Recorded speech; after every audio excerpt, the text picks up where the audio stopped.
what's wrong with you, Ayo? Or they don't send document on time. You go and box somebody's child inside the office. I'm sure Kirikiri might not be far from your office. You never can tell. So you need to be very careful.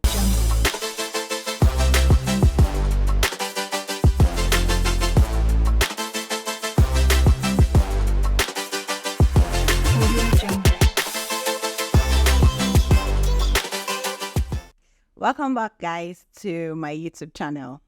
My name is Ayolami Posse. So if you're new here, this is the Millennial Chronicles, and on this channel, I share tips on lifestyle, career, and branding.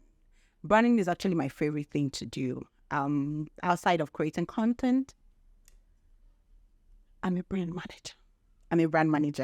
I manage brands. I tell brand stories, just the way a mother is to a child is the way a brand manager is to a brand. So yeah, that's just some razzmatazz, whatever that is.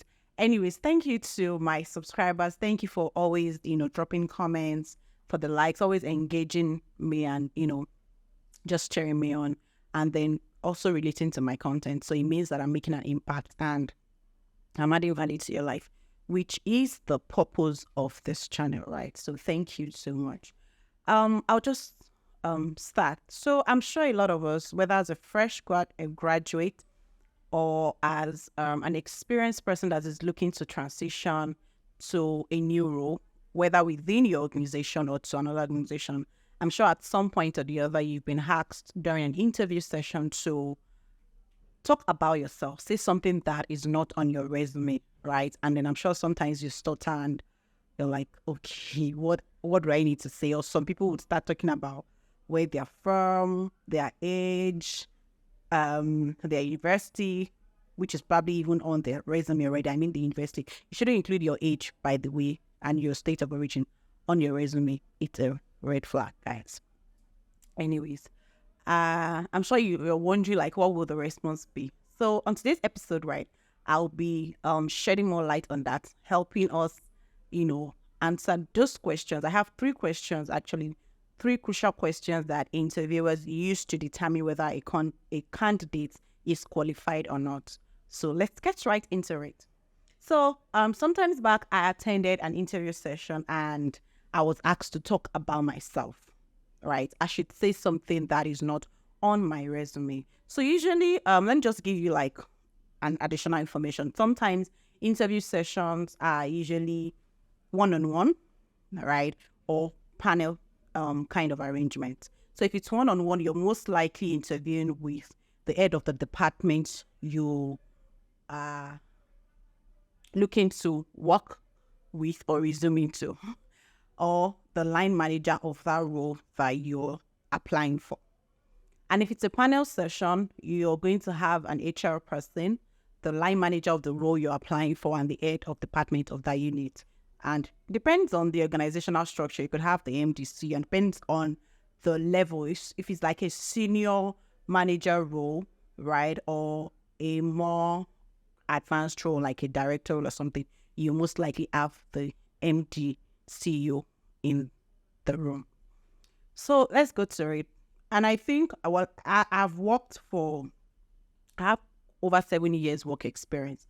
And at every time that I've interviewed, right, and I've interviewed with multinationals, so at every time I've interviewed, these questions always come up. So it's a given. And most times your interview starts with, tell me about yourself, like 99.9% of the time, tell me about yourself. So you're going to talk about yourself, say something that is not on your resume. Simple answer to this question is they're asking you to talk about your passion points. We don't include our passion point on our CV because you just want to keep it short and simple. You're just talking about your work experience, your achievements, and a brief summary of your educational background, right? So you don't talk about your passion points. So for me, when I was asked this question, I talk about, my YouTube channel. So I say something like, outside of my 9 to 5, I actually also do branding and content creation. I have a YouTube channel. My YouTube channel is the Millennial Chronicles, and this is what I talk about. So I give a rundown of what I talk about, on my channel. I talked about how much I love branding, and then I also shared that I love to write and also create for events. So I used my wedding as a reference point for that I love to create for events, right? So I use my wedding as a reference point for that. I also talk about the fact that I like to write and I like to read, and I delve into the kind of books I read and what I'm currently reading. For someone else, it could be you love to swim or you love to travel, So essentially, they are asking about your passion points, things that talks about who you are outside of your career, because everyone has a life outside of their 9 to 5. So they want to get to know you on the personal basis, but not extremely personal. So you don't have to start talking about some things that are extremely personal that should be just within your nuclear family. They're not asking you for all that, bro. Yeah. Then the next one would be your strength, right? So that question sometimes could come in form of, tell me 3 things. Like if I ask 3 people that are closest to you and I tell them to tell me 3 things that makes Ayola stand out, what would they say? And then I would answer and say, I'm a very caring person. I always look out for others. If I call you my friend, then I genuinely care about you and I want to make sure that you're okay. I always look out for you. I say something in the lines of, I am a punctual person. If you say an appointment is 9 o'clock, be sure that you will see me there by 8:30. I never want to be late to the party or stand you up. And if there is an emergency, I'll be quick to buzz you and say, oh, I won't be able to come for it. You can say something like, I'm a disciplined person as well. I'm disciplined and diligent when it comes to time management. So the strength they're asking of has to be something that ties to the workplace, that adds value to the business, right? So you're not going to be saying things that are off point or things that would make you look like you're pushing too much or you're lying. So I've mentioned the fact that I'm caring. In most organizations, you have team members, and one of the things that keeps a team together is when you care and look out for each other, right? Even if you're not friends, at the very least, you guys are colleagues, and it's very important that you care and look out for each other. You have each other's back, and all of that. And then you talk about punctuality.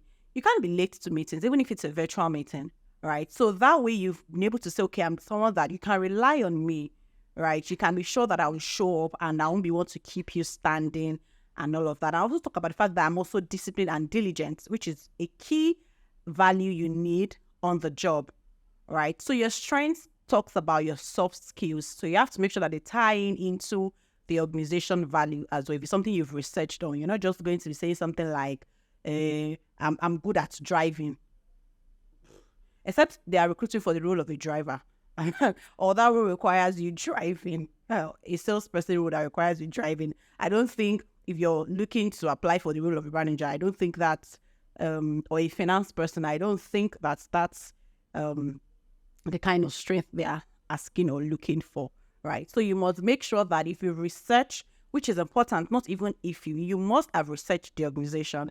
If you see where their mission statements, their vision statement is, if you're able to pick up their values, then you tie it into your own values and you're able to answer that question of strengths. Now, the final question, that I'll be addressing on this episode, which is very tricky, is your weaknesses. So the question can also go in the same format as if I ask people around you to say, oh, what are the 3 things that Ayo needs to improve on, right? You have to make sure that you don't say weaknesses that would put you in trouble. You cannot say things like you're a late comer, or you have anger issues, you can beat somebody. Because if you have anger issues, it means that if your colleague at work, you say, what's wrong with you, Ayo? Or they don't send document on time, you go and box somebody's child inside the office. I'm sure Kirikiri might not be far from your office. You never can tell. So you need to be very careful. So you don't want to say things like you have anger issues, or maybe you can sometimes take something that is not your own. You don't want to say things like that, right? Or maybe you can sometimes be late, or you go, that is not what they're asking you. So it's like a reverse psychology kind of question. So I would say something like, I can be overly compassionate, right? So remember I had said that part of my strength is that I'm caring.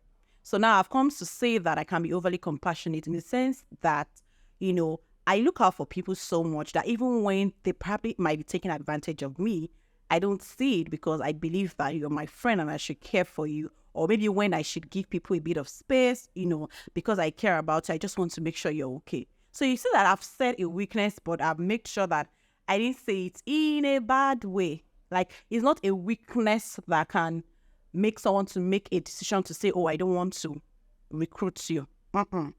So I've smartly answered that question in such a way that shows that I am human after all. But that is a weakness that is not detrimental to the organization. So they are not at a risk if they employ me. Do you understand? Like, that's the summary of that. So you have to answer that question smartly. You can say the lines of you're someone that maybe take things a bit personal, but you have to craft it in a very smart way. You don't have to lie. That's one thing I know, because I don't know about other people, but for me, when I'm in an interview session, the last thing I want to do is to lie. Right? Because the moment I lie, I become uncomfortable and I'm not able to answer my questions carefully and flow. Right? So I try as much as possible to say the truth and craft my responses in such a way that I am saying the right thing and I'm not shooting myself in the leg. So that's why it's important that you research the organization, one, and then you also prep, right? Don't get so overconfident. I know that comes with a lot of experienced people and people that are smart. So you become so overconfident and then you don't want to do some background preps or something before your interview. So try to do some preps because it will definitely help you, right? Then another last tip I would give. So I said I was going to answer 3 questions. I've answered all my 3 questions. If you have comments, please, I'm more than happy to answer them. So you can just drop them in the comment section and I would address them, right? If you have questions about interviews that I've not addressed, because this is just like an episode 1 of this, right? So I'll be taking it in phases so we don't exhaust each other. Okay, so an extra tip I'll be giving is, when the interviewer says, do you have questions for me? Please say yes. I know sometimes we try to say, well, you don't have to say yes, but please say yes. But when you say yes, don't ask dumb questions. Don't ask questions that are too obvious and it's just showing that you just want to answer. You just want to ask questions. So in the next episode, I'll be sharing more light on the type of questions to ask the interviewer when the roles are reversed in an interview, when you're being asked to, ask questions. I hope that I've been able to learn 1 or 2 things. Even I myself, as I was sharing, I was able to, also learn a few things. I hope that we will be able to have questions to ask me in the comment section. And of course, please like, share, and subscribe. Thank you so much. And please, I think I said at the beginning that I need intro for how to start my YouTube. I don't want to say welcome, guys. It feels so cliche. I don't know. But yes, bye.